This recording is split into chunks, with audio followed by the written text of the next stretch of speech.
ازيكم يا صحابي، عاملين يا رب تكونوا بخير. اهلا بيكم في حلقات شو الجزء الاول. في يوم ممطر وعاصف والجو غير طبيعي، بتحاول ست تهرب مع طفلها الرضيع من ناس مجهوله. بتجري تستخبى في مدخل المنزل وبان عليها علامات الخوف والاحباط. بتشوفها صاحبه المنزل وبتصعب عليها وبتحاول تدخلها جوه البيت ترتاح علشان خاطر الطفل الصغير، ولكن الام بعيون مليانه بالحزن والتردد بتديها الطفل. بتقول لها انا هروح اجيب له دواء وارجع بسرعه مش هتاخر. صاحبه المنزل بتقول لها تمام بس ما تتاخريش، وبتبص للطفل بكل حب وبتلاحظ ان لابس سلسله على شكل حبايه جوز. وبتمشي الام ودي بتبقى اخر مره صاحبه البيت شافتها فيها. وبعد 18 سنه بيكبر شاب واللي بقى اسمه شو بيروح مع اخته بالتبني له لاحتفالات كبيره بالمدينه. البنت الصغيره بتبقى عايزه شويه حلويات، بس علشان ظروفهم صعبه شو بيفكر انه مش هيقدر يجيب لها اي حاجه، وطبعا لو بتتضايق منه جدا فبيضطر علشان ما يزعلهاش يجيب لها اللي نفسها فيه. واثناء هما ماشيين بيلاقوا الساحر قاعد بيقدم عروض قويه بالنار، والناس مبهورين بيه وبموهبته الرائعه. ولكن فجاه النار بتقرب من شو بدرجه كبيره، وساعتها بيحس ان الزمن توقف من حواليه وفي شيء غريب. بيشوف نفسه في الفضاء وسط النجوم وسيف غامض في انتظاره، وحبايه الجوز في نفس اللحظه بتشع بضوء مبهر ما بيشوفش غير شو. وبعدها كل شيء بيرجع لطبيعته تاني. الواد مش فاهم اي حاجه واللي شافه ده حقيقه ولا خداع، ولكنه بيستمر بمشاهده العرض وهو متوتر بس شويه. وشو بينسى اللي حصل وبيستمتع بالعرض المبهر والرائع، وبيقول اكيد ان الشخص ده عنده قوه خارقه زي اللي منتشره الايام دي والعرض مش مجرد خدعه. وفي نهايه اليوم شو واخته بيبقوا مبسوطين جدا وخصوصا من عرض النار، وبتقترح عليه انهم يروحوا للساحر يمكن يعلموا شويه خدع يقدر يكسب منها فلوس. وفعلا بيتسلل الاتنين لخيمه الساحر، ولكنهم بيشوفوا اربعه شكلهم غريب بيدوا له حقنه مخدره بتفقدوا الوعي، وفي لحظتها لو بتترعب وبتعمل صوت.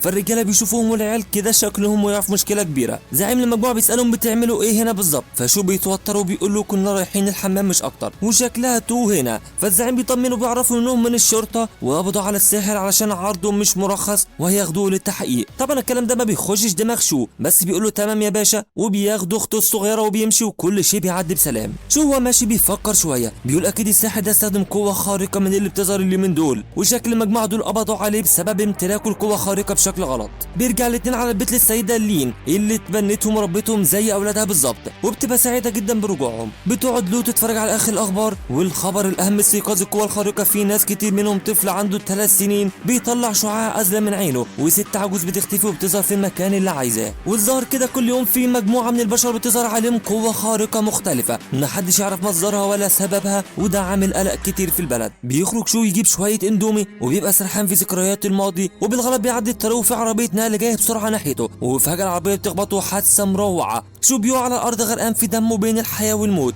بيقول خلاص دي اخر ثواني ليا في الحياه ومش هشوف اختي الصغيره تاني. وفي لحظتها بيظهر شريط تحميل غريب في السماء هو بس اللي بيشوفه، بيخرج منه طاقه قويه وحبات الجوز بتشع بضوء مبهر بتتكسر لحتت صغيره، والطاقه المخيفه اللي جواه بتخش جوه شو اللي كل شيء فيه بيبدا يتغير. جسمه بيمتلك بقوه كبيره، وفي خلال لحظات كل دي بينتهي وكل الجروح اللي حصلت لشو بتختفي، ما بقاش حاسس باي الم. السواق بيبص عليه برعب بيقول اكيد الواد ده مات وهيروح في داهيه، ولكنه بيصدم لما شو بيقوم قصاده عادي وسليم. شو طبعا بيبقى متعصب جدا بيقول الراجل انت لازم تدفع لي تعويض، انا كنت هموت خلاص وكل ده غلطتك انت. والغريب ان الراجل لما بيتضايق بيظهر فوق راسه نقط، ومن خوفه بيكون شايف شو ده شبح. بياخد عربيته وبيهرب في لمح البصر. شو بينسى اللي حصل وبيروح يجيب الاندومي لاخته. الراجل لما بيشوف الدم على وشه بيخاف وبيتصدم وبيظهر فوق راسه نقط برضه. واخيرا بيرجع شو على البيت واخته بتقلق عليه من منظر الدم، بتساله على اللي حصل فبيقول لها عادي عربيه خبطتني بس انا تمام وزي الفل. بتفتكره بيظهر وبياخد الاندومي علشان تاكل، اما شوفه بيخش بيستحمى وبيستغرب لما بيلاقي جسمه ما فيهوش جرح واحد. بس الاغرب لما بيشوف علامه مضيئه على كف ايده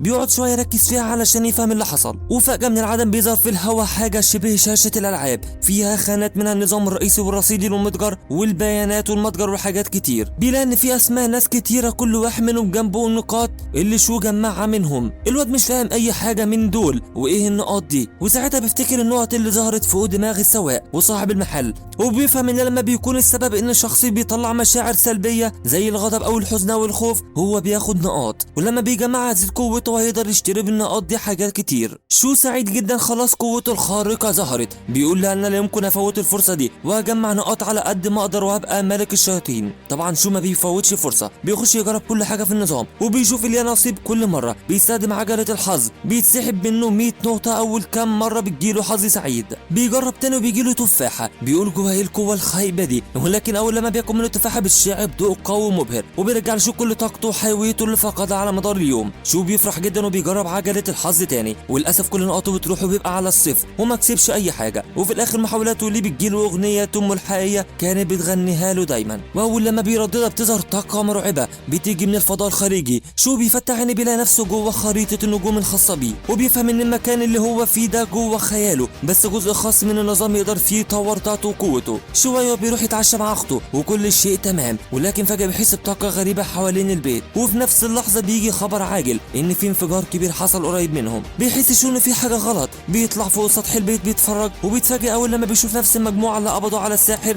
قاعدين بيتحركوا بخفه وسرعه فوق البيوت. بيفتكر انه شافهم قبل كده. رئيس المجموعه بيلاحظ حركه غريبه حواليهم، بيقرب مع رجالته المكان شو، وفي لحظتها الواد بيتحرك بسرعه بينزل معاه على السلم، ولكنهم بيقدروا يقفشوه وبيقولوا له انت مين وبتعمل ايه هنا. شو بيستجمع شجاعته وبيقول لهم ده بيتي وكنت طالع اخد شويه بص من فوق سطح، انتوا اللي بتعملوا ايه هنا؟ رئيس المجموعه بيتخانق منه، بيقول له ده شغلنا مالكش فيه، ارجع بيتك احسن لك، المكان مش امان. شو بيرجع على بيته وبيقول الحمد لله على كل شيء عدى زي الفل، ولكنه بيستغرب ان حس بقوتهم من قبل ما يشوفهم، والغريب انهم ما حسوش بقوته، وده ملوش غير معنى واحد ان قوه شو اكبر منهم بكتير. في اللحظه دي بيقع قصاد البيت الساحر اللي شافوه قبل كده، ولكن فاقد الوعي بيجري بسرعه شو علشان يفهم اللي بيحصل، وبيقول لاخته تستنى وما تخرجش وراه، ولكنها بتتضايق جدا، وطبعا هو بيجمع نقاط من مشاعرها السلبيه وبرضه بتطلع وراه. شو بيقعد يفكر مع نفسه هل الساحر قدر يهرب من المجموعه اللي قالوا على نفسهم شرطه وكان السبب في الحريق اللي حصل بوسط المدينه، ولا الانفجار كان السبب انه قدر يهرب؟ كل دي اسئله شو مش لاقي لها تفسير، ولا عارف هيعمل ايه في الساحر اللي مرمي قصاده. بيفكر يتصل بالاسعاف، ولكن المكالمه بفلوس ومش هضيع فلوسه على واحد ما يعرفوش. الكلام ده بيضايق الساحر وبيطلع نقاط من فوق دماغه، وفي اللحظه دي شو بيفهم ان الساحر بيمثل مش اكتر، وعامل نفسه فاقد الوعي، فبيقول زي الفل انا هفضل اضايق فيه واجمع منه نقاط قد كده. بيستمر شو بيقول له شويه كلام بيحرقوا الدم، وبيفرح ان بيجي له نقاط كتير لحد ما الساحر بيجيب اخره وبيقوم وبيطلب منهم شويه ميه. شو البارد بيديله شويه تلج وبيقول له كل دول حلوين بدل ميه، وبيستمر في مضايقته علشان يجمع اكبر عدد من النقاط.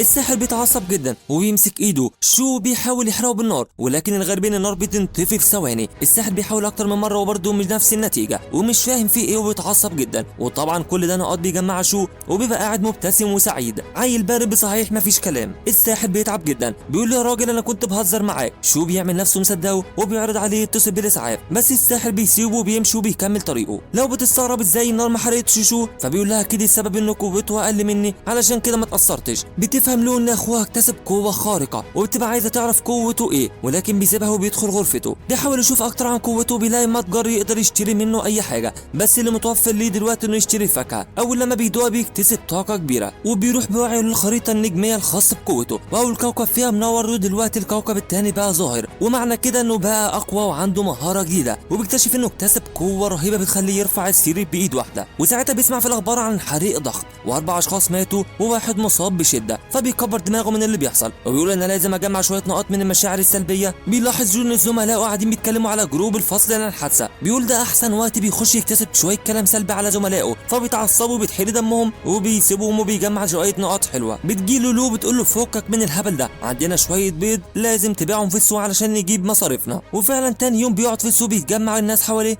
وبيبداوا يشتروا منه، ومن حظه سيء انه بيظهر رئيسه الفصل، واول لما بيشوف شو واقف بيبيع بيض بيبدا يتنمر عليه، بس شو ما بيهموش وبيتعامل معاه ببرود، والواد بيتعصب جدا ودمه بيتحرق. وطبعا شو بيكتسب نقاط من وراه وكمان بيتريق عليه وبيقول له انه ما يقدرش يشتري البيض اللي معاه واخر شويه تنمر. الواد طبعا مش هيبان صغير، فبيقول له انا هشتريهم بالفكه اللي معايا، وفي لحظتها شو بيحطهم له في كيس وبيقول له حلال عليك، وبيعتذر للناس اللي واقفه في الطابور وبيعرفهم ان رئيس الفصل اللي يقول غني اشترى البيت كله. وكده خلاص الواد اتدبس ومش هيقدر يرجع في كلامه. الناس بتتعصب من اللي حصل وبيمشوا، ليو بيديله فلوس وبيمشي وهو هيفرقع من الغضب وبيقول له كل البيض انت مستفز. تاني يوم المدرسه بتبقى مقلوبه بسبب البشر اللي قوتهم الخارقه ظهرت عليهم، وفي موقع بدا يجيب فيديوهات للناس اللي اظهروا قوتهم ومعلومات عنهم، وكمان تحليل لمستويات الطاقه عند البشر الخارقين، وهم 6 مستويات. اخر مستوى هو السادس، ده قوته الجسمانيه اكبر بكتير من الشخص العادي. والمستوى الخامس بيمتلك قوه خارقه لواحد من العناصر الاربعه زي الميه او النار. اما المستوى الرابع فبيقدر يتجنب ضربات الاسلحه الناريه وما بيتاثرش فيه. والمستوى الثالث قوته اكبر وبيقدر يقاوم الاسلحه الناريه ويدمرها كمان. المستوى الثاني اقوى من الباقي بكتير، بيقدر يستدعي الطاقه من السماء والارض ويصنع امطار وبرق ورعد وحتى عواصف ورياح. المستوى الاول هو اعلى مستوى الحاجه كده، قوته غير محدوده وجامد بشكل رهيب.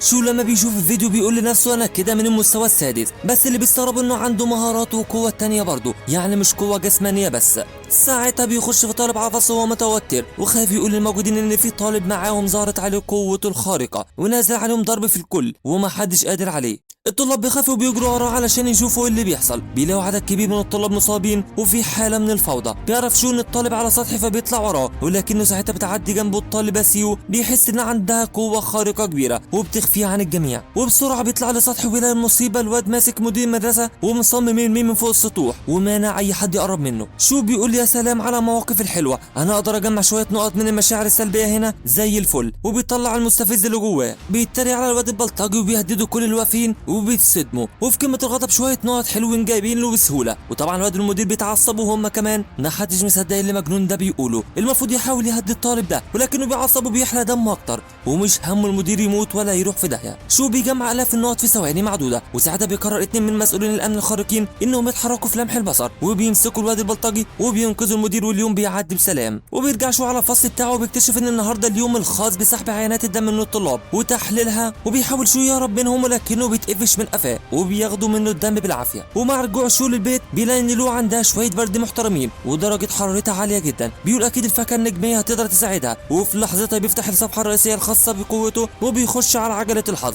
بيحاول اكتر من مره لحد ما بيكسب عدد حلو من الفاكهه النجميه وبيديها لاخته وهو قلقان عليها. وفي لمح البصر البرد بيختفي ودرجه حرارتها بتنزل وبترجع لصحتها زي الساعه. لو بتستغرب جدا وبتساله هو اداها ايه بالظبط ولكن شو بيتغير الموضوع وبيديها شنطه مليانه بالفاكهه وبيمشي. تاني يوم بالمدرسه بيكتشف الطلاب ان الواد البلطجي افرجوا عنه والمدرسه ناويه تعمل فصل مخصوص للطلاب اصحاب القوه الخارقه. وبعد ده بيخش مسؤول في المدرسه ومعاه واحد اسمه الشيفي بيعرفهم ان ده هيبقى مدرس الفصل الجديد الخاص باصحاب القوه الخارقه. شو اول لما بيشوف يفتكروا دم رئيس المجموعه اللي كانوا بيطاردوا الساحل فوق سطح بيته ومن خلال تحليل الدم قدروا يحددوا اصحاب القوه الخارقه ومنهم سيو ورئيس الفصل ليو وكم واحد كمان. ومفاجاه للجميع ان شو واحد من اللي عندهم قوه خارقه ومحدش كان يتوقع ده ابدا. وبسبب صدمتهم شو بيجمع شويه نقط حلوه. تاني يوم بصف الخارقين من ضم طالب جديد لامه هو جيانج شخص لطيف ووسيم وشكله طيب. حظه انه بيقعد جنب شو ومن اول كلمتين بيحرق دمه وبيتريق عليه. بيقول له انت شكلك حلوه كده ليه وعمرك كتبت جوابات غراميه؟ مش قصدي الرجاله انا اقصد البنات. الواد بيتحرق دمه وبيتعصب وبيعرف ان قاعد جنب اكتر شخص مستفز في المدرسه. بالليل بيبقى في درس خاص للخارقين وهم بس اللي مسموح بيدخلوا من المدرسه. والمعلم شيفين بيديهم اول درس عن معدن سائل خاص يقدر يتفاعل مع دم الشخص المطلوب وكل لما يتحول لون المعدن للدرجه الاغمى ده معناه ان الشخص قوته اكبر. وبيطمنهم ان قوتهم بتزيد مع تدريبهم المستمر يعني محدش يزعل لو درجته ضعيفه. وبعد ما كل الطلاب بيعملوا الاختبار ده 2 بس بيطلع ان مستواه من الدرجه الثانيه. اما شوف هو الاضعف في الصف من الدرجه السادسه. بيحاول جانجي يخفف عنه شويه بيقول انه مع الوقت هيكتسب قوه اكبر ومش لازم يضايق نفسه. ومع رجوع شو للبيت بيكتشف رساله من النظام ان الفاكهه النجميه اتشالت من عجله الحظ ويقدر يشتريها من المتجر عادي. ومعنى كده ان في حاجه جديده اكيد بقت مكانها في عجله الحظ. وفي لحظتها بيجرب شو الحظ وبيطلع له وجبه توفو ريحتها سيئه جدا. ومن الواضح كده ان عجله الحظ مش هتجيب له غير الوجبه دي ويفضل يجرب ويجرب لحد ما بقى عنده كميه كبيره. ولكن في الاخر بتظهر حاجه جديده رساله غامضه اول لما بيلمسها بتتحول لطاقه رهيبه وبتخش جوه جسم لو والزمن بيتوقف عند اللحظه دي. واخيرا لو هي كمان اكتسبت قوتها الخارقه. البنت بتتصرف في حاجات غريبه شايفها فشو بيطمنها وبيقول ان اللي حصل معناه انها اكتسبت قوه خارقه هي كمان. بتنتقل له هي كمان لخريطتها النجميه بتلاحظ كواكب كتير في ظلام دامس وهنا تتاكد من اكتسابها لقوه خارقه. دلوقتي شو بقى سعيد اخته هي كمان قوتها ظهرت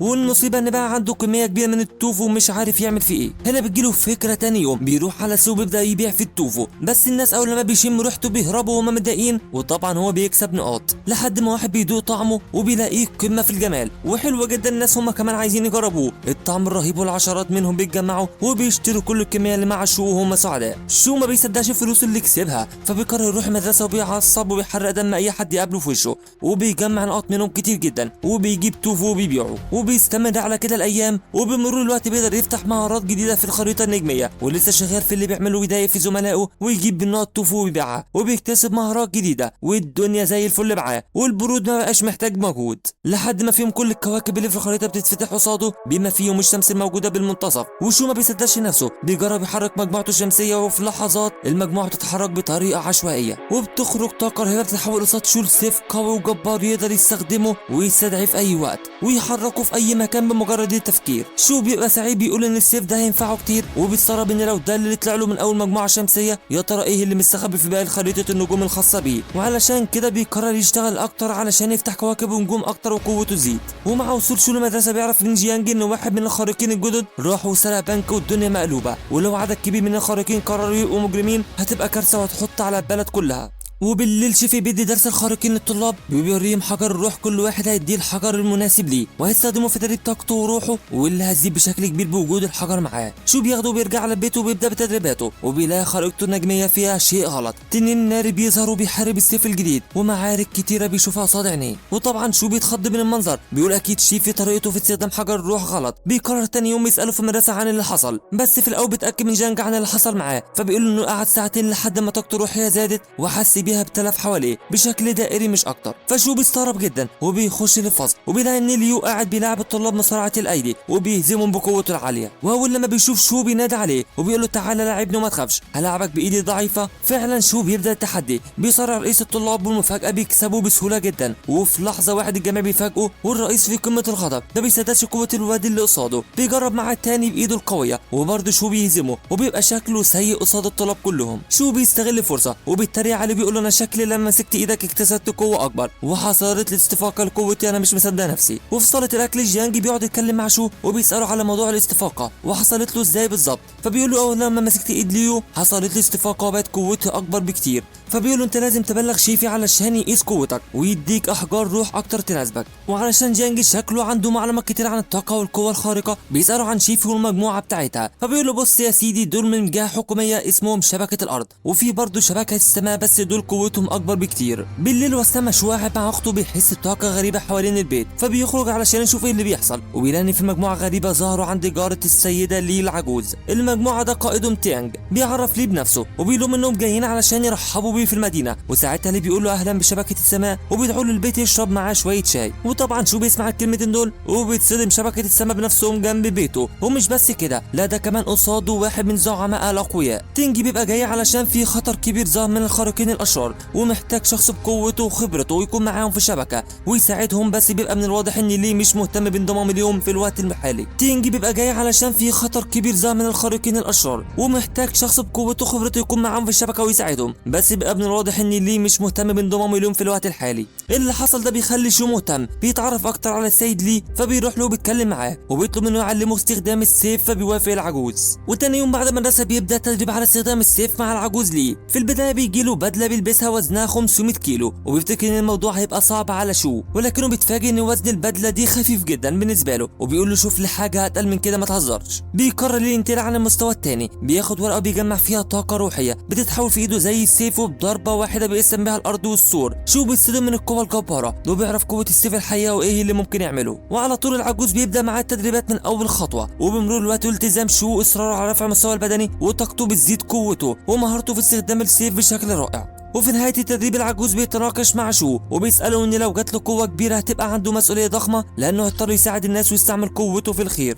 بس شو كان عنده رأي تاني ان محدش ساعده قبل كده ومش ناوي يستخدم قوته في مساعدة الغير، ومش مطلوب منه يعتني غير باخته لو بس. ولكن العجوز بيبقى واثق ان وقت الجد شو هيعمل الخير بدون مقابل ويساعد الجميع. تاني يوم اثناء ما شو في المدرسة العجوز بيبقى قاعد مع لو بيذاكر لها، فبيجي له واحد من اقوى زعماء شبكة السماء وهو السيد شياو. فلو اول لما بتشوفه بتقول له كلام يعصبه وبتروح نقط لشو، وعلشان كده بيشوف اسمه قصاده فبيتصدم وبيجري بسرعة على البيت علشان يشوف شكله، وبيتفاجئ ان شخص شكله عادي وطبيعي جدا مش باين عليه قوته. وبيعرض شياو للمره الثانيه على العجوز انه ينضم لشبكه السماء، وبيدي له وقت يفكر ويقول له على خبر ظهور شيء اسمه الحطام على حدود الدوله وباين عليه حاجه خطيره والكل خايفين منه. وبعد ما بيمشي شياو بيبان على شو انه مبهور جدا لانه شبكه السماء اعضاء من الدرجه الثانيه واقوياء بشكل كبير، ولكنه بيصدم لما العجوز بيقول انهم اشخاص عاديين من الدرجه الثانيه ما يستحقوش انبهاره. وبعدها بيدي لشو المعدن الخاص علشان يشوف قوته وقوه اخته وصلته ليه. وبالليل شو بيعمل الاختبار وبيتفاجئ ان المعدن بتاعه بتاعه اتحول من اللون الاسود، والمفروض ان ده اعلى درجه لحاجه تانية مختلفه تماما. شايف قصاده السهل اتحول لخريطه السماء، وده حاجه غريبه ما ظهرتش قبل كده، وبيسال نفسه هل في درجه اعلى من المستوى الاول ما حدش شافها قبل كده، وبيخبي على العجوز نتيجه اختباره. دلوقتي شو بيبدا في فتح المجموعه الشمسيه الثانيه، ودي بيديله طاقه حمايه حواليه، ومفيش اي حاجه بتاثر فيه، يعني دلوقتي يمتلك القوه والدفاع. في الوقت نفسه لو هي كمان بتكمل مجموعتها الشمسيه الاولى، ولكن من الواضح على خريطتها النجميه الظلام والغموض شيء مختلف تماما عن شو، ولكنهم بطريقه ما متصلين ببعض. بتركز شويه في قوتها، وفجاه بتحس بطاقه الكائنات الميته بتتحرك حواليها، وبتقدر تستدعي روح نمله وتتحكم فيها،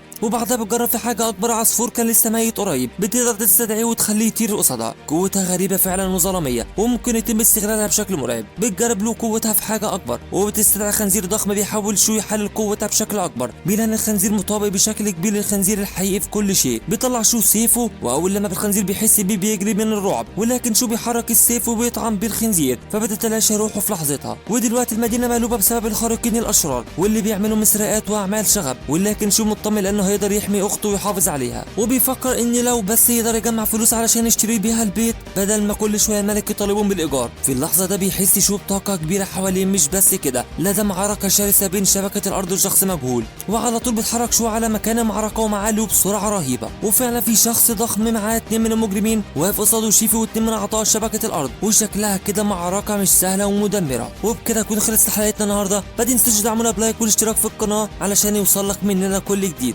دمتم سالمين، سلام.